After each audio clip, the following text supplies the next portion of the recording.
Bonjour mes amis, il y a une petite polémique en France au sujet d'une prise de position de Marine Le Pen sur la responsabilité de la France dans la rafle du Veldiv.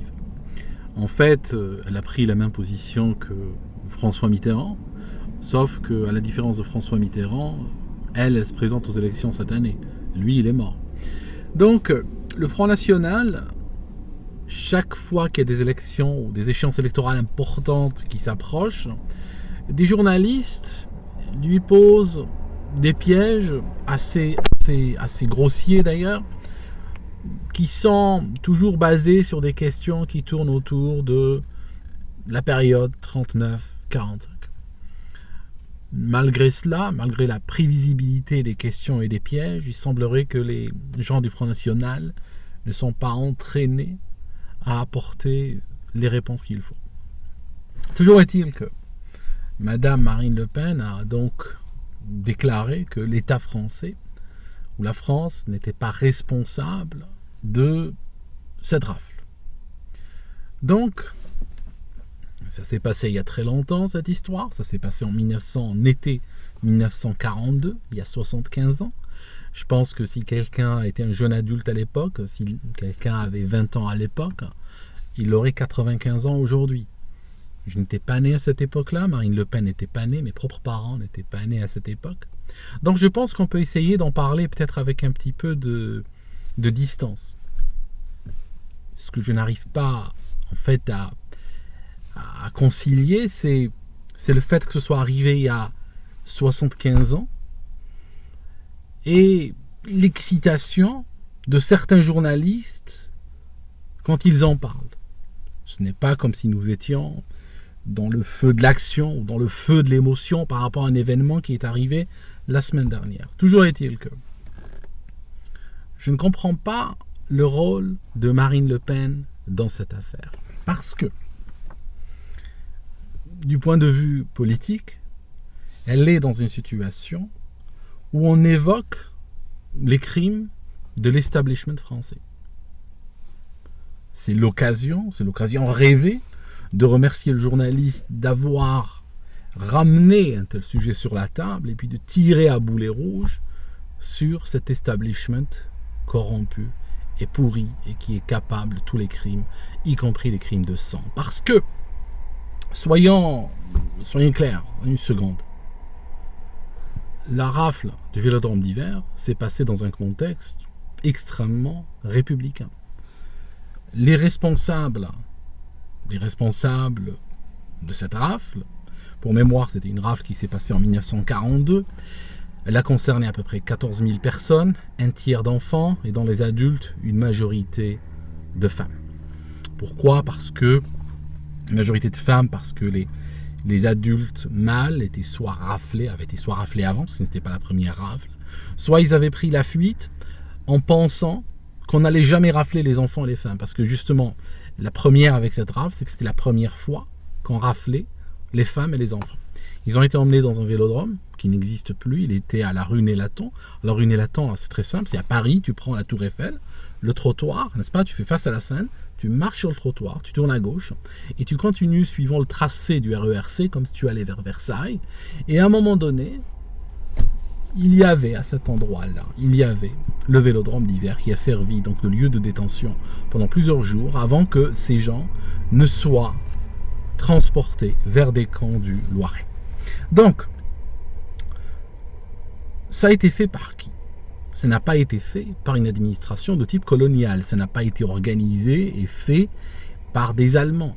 Auquel cas, les Français auraient eu une excuse, dire écoutez, on était occupés, les occupants ont commis des crimes sur la population locale, on a fait ce qu'on a pu. Non, ce n'était pas comme ça que ça s'est passé. La rafle a été organisée par le gouvernement de Vichy, qui est arrivé dans un contexte 100% républicain. Des responsables de ce gouvernement, y compris ceux qui étaient les décideurs de cette rafle, c'était des hommes politiques qui étaient dans la vie politique dans les années 30, durant les années 40, et pour beaucoup, durant même les années 50 et 60. D'accord ? Donc ce n'est pas des gens qui sont venus sur les temps calmement et puis qui sont repartis avec. C'est des gens qui faisaient partie de la vie publique française. Ça, c'est quand même un point important. Deuxièmement, beaucoup se sont extrêmement bien sortis. Vous regardez par exemple monsieur Bousquet. Bousquet était le chef de la police et donc c'est lui qui a organisé la rafle. Pour information, il y a 7000 agents de la police nationale et de la gendarmerie qui ont participé à cette rafle. Donc ce ne sont pas les Allemands, ce ne sont pas des forces d'occupation qui ont réalisé la rafle. Ce sont les services, les agents normaux de l'État. Bousquet était le chef. René Bousquet, il va être un petit peu chahuté, on va dire, au lendemain de la libération. Mais tout ça va se tasser et en 1957, le Conseil d'État va lui rendre quoi? Va lui rendre sa Légion d'honneur. Donc nous ne sommes pas en face de quelqu'un que l'establishment reniait ou rejetait. Et en 1957, il n'y avait plus les Allemands, donc il n'y a plus qui que ce soit qui imposait René Bousquet dans la vie politique française. En 58, il va rejoindre une structure qui était où il y avait François Mitterrand. C'était une sorte de, j'arrive plus le nom m'échappe, mais en tout cas c'était une union démocratique socialiste pour la résistance, un truc comme ça. Donc, il était socialiste, d'accord, il était socialiste, c'est important. Il a rejoint donc cette union de résistance en 1958, et c'est drôle parce que c'est quelqu'un qui a commencé à faire la résistance en 1958. Hein.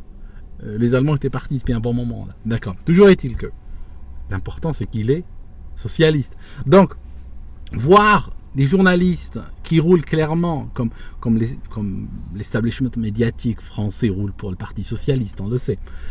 Voir des journalistes qui roulent pour le Parti Socialiste attaquer Marine Le Pen, qui est de droite, sur des crimes, au sujet de crimes qui ont été commis par les socialistes, par des gens dont ils partagent la même idéologie, c'est quelque chose d'assez ahurissant. Et surtout voir qu'elle n'arrive pas à répondre et elle tombe encore dans ces pièges-là. C'est un petit peu comme si quelqu'un attaquait, comme si un communiste attaquait Donald Trump en l'accusant ou en le mêlant au crime de Joseph Staline. Tu vois ce que je veux dire? Ça n'a pas de sens du tout. Parce que quand tu regardes la majorité des personnes qui étaient impliquées donc dans ces exactions-là, c'était des personnes qui étaient de gauche, qui étaient dans les années 30 même en train de lutter contre ce qu'ils appelaient déjà, ça nous rappelle quelque chose, l'extrême droite. Et dès que les choses tournent mal à partir de 1939, ils virent complètement dans le camp nazi. Mais pourquoi ne virait-il pas dans le camp nazi? Parce que le nazi n'est rien d'autre que du national-socialisme. Le parti nazi, c'est juste, le mot nazi, c'est juste une concaténation de national-socialistes. C'est tout. Ce sont des socialistes à la base. Et les régimes les plus meurtriers du siècle passé, que ce soit les nazis, que ce soit les communistes, que ce soit les dictatures qu'il y a eu en Italie, en Espagne, et en Grèce, et en Asie, des millions de morts, des guerres ahurissantes, effroyables, étaient des socialistes. Donc ils sont vraiment les derniers à donner des leçons aujourd'hui. Deuxièmement, ce qui m'étonne, c'est que, comme j'ai dit, Marine Le Pen, elle est censée être la candidate anti-système, et qu'est-ce qu'elle fait? Elle va mettre sa crédibilité, elle va mettre littéralement sa présidentielle sur la table pour défendre qui? Pour défendre des crimes commis par le système. Mais je veux dire, si la rafle du Vélodrome d'hiver, si la France n'est pas responsable, mes amis, je me demande qui est responsable. Qui est responsable?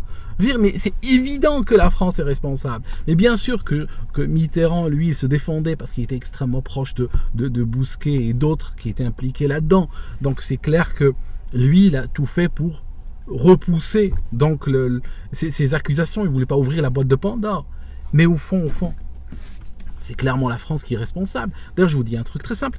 Le système français n'a pas été n'a pas été, comment dire, réformé en profondeur pour éviter cela. Parce que c'est un système qui n'a pas fait son mea culpa. Parce que, d'abord, la gauche commet des crimes, elle les met sur la droite. Deuxièmement, l'État, les institutions étatiques commettent des crimes et elles les mettent sur le dos du particulier. Parce que, un truc, j'aimerais vous dire, cette histoire du vélodrome d'hiver, elle ne nous dit pas que il y a une montée d'antisémitisme dans la population qui a appris la haine par les moyens de l'époque. Il n'y avait pas Internet, mais bon, on se comprend.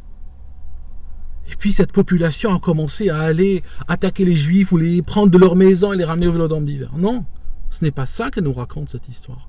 Elle nous raconte ce qui se passe quand un État est hors contrôle et commence à commettre des crimes sur la population. C'est ce qu'elle nous dit. C'est l'État qui a commis ces crimes.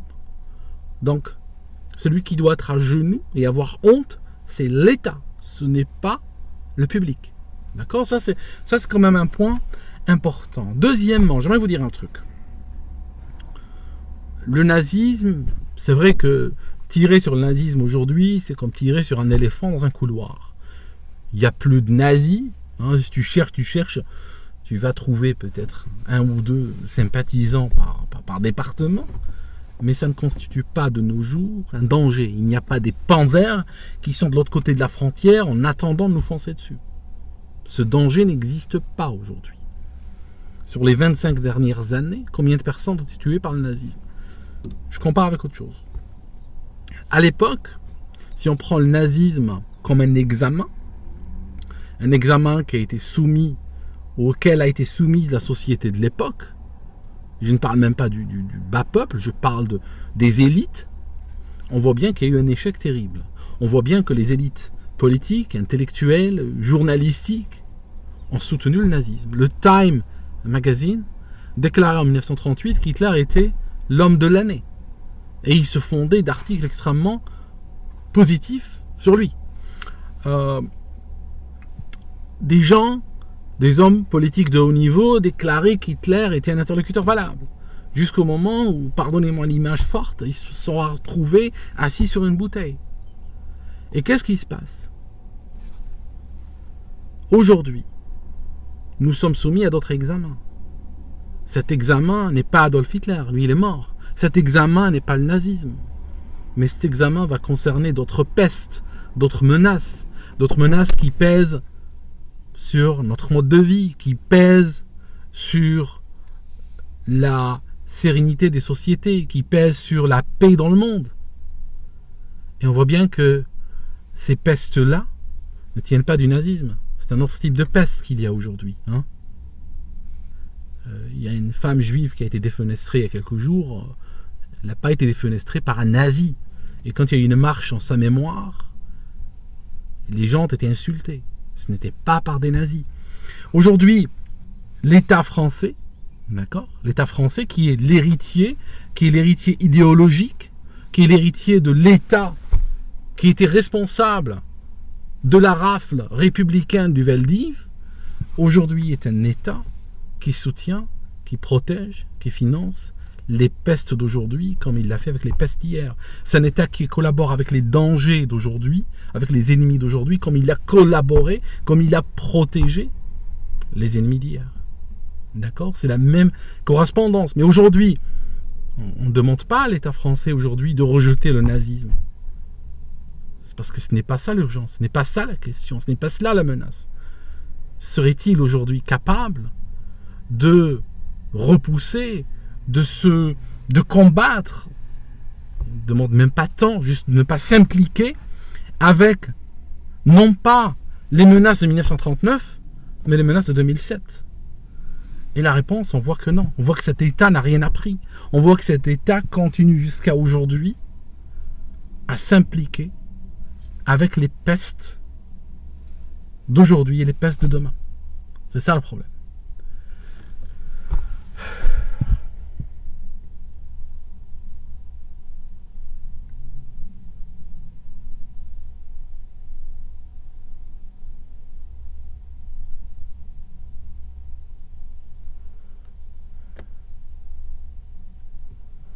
Je vous laisse mes amis, je pense que je vais arrêter là.